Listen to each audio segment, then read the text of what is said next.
All right, we start with this Fox News alert. The Democratic advisor at the center of a political firestorm this morning is not backing down from her controversial comments about Mitt Romney's wife, Ann.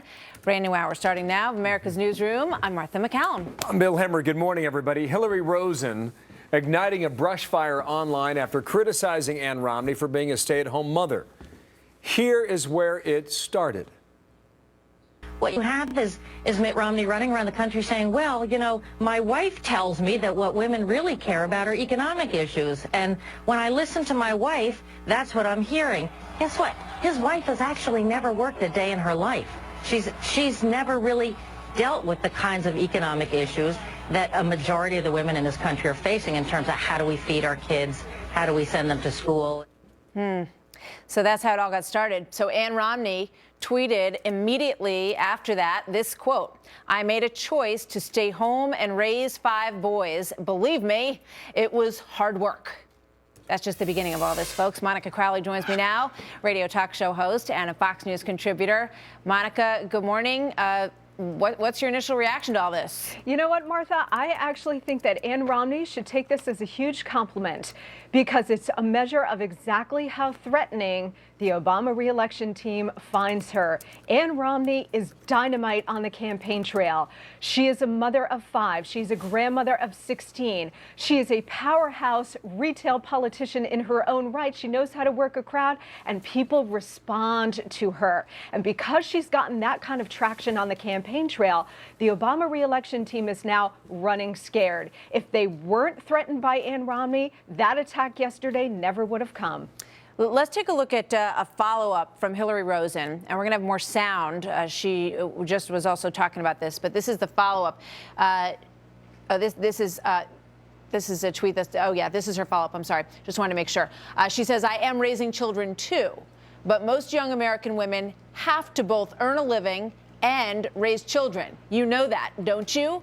Is what she said back to Ann Romney after that tweet. Your thoughts on that? Yes, well, motherhood, actually parenthood, is the toughest job in the world. And what Ann Romney is saying is, look, I raised 5 boys. They are great contributors to society. None of them have been in rehab or jail. And that is quite an accomplishment. And what she's also saying is, look, I understand raising children is one thing, having a career is something else, having a job is something else. Most American women actually have to do both. And you know how hard it is, especially in this economic climate? What Ann Romney is doing, and I think this is, actually, Martha, I think this is a really critical turning point in this campaign, because the Democrats did have some success in attracting women back to the Democrat Party. Remember, they lost women in the 2010 elections. Women moved away from the Democrats. They voted for the Republicans in droves. The Democrats over the last few months, with the HHS mandate and turning the assault on religious freedom into an assault on contraception and this bogus war on women, what that one comment did from that Democrat operative yesterday may have changed the game, because what it did was take the vast majority of American women and, frankly, American men and insult them wholesale by saying, well, raising children, you know, not that, she can't relate to it at all. That kind of offensive comment actually could have done more damage to the Obama team's effort to try to reattract women than anything else. Yeah, it's interesting, you know, on a couple of levels. One thing that also comes to mind this morning, Monica, is a similar comment that was made by Teresa Heinz Kerry when her husband, John Kerry, was running against George Bush. She said a very similar thing about Laura Bush. It created a huge firestorm as well, and then she had to retract it and apologize.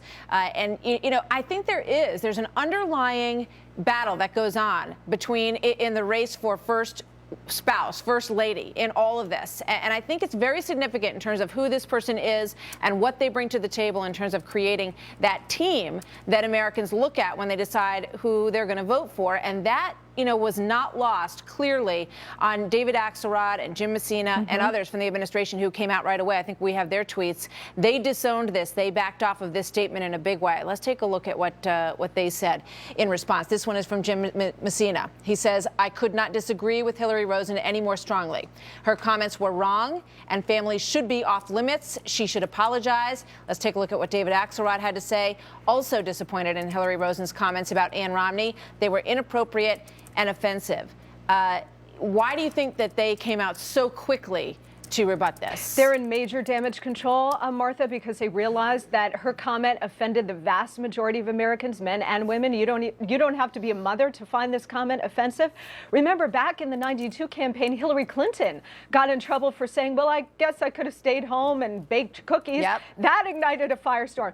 Listen, what this narrative feeds into is this idea that the left sees Americans in terms of race and class and gender and issues in terms of those categories. They don't see Americans as individuals. So that feeds into that narrative about the left. And that's a more broad point, and I think a broader problem for the Democrats right now than just the specific women issue. Thank you, Monica. Great to get your input. You bet. Good to see you this morning. We You got too, a lot Martha. more. Thanks.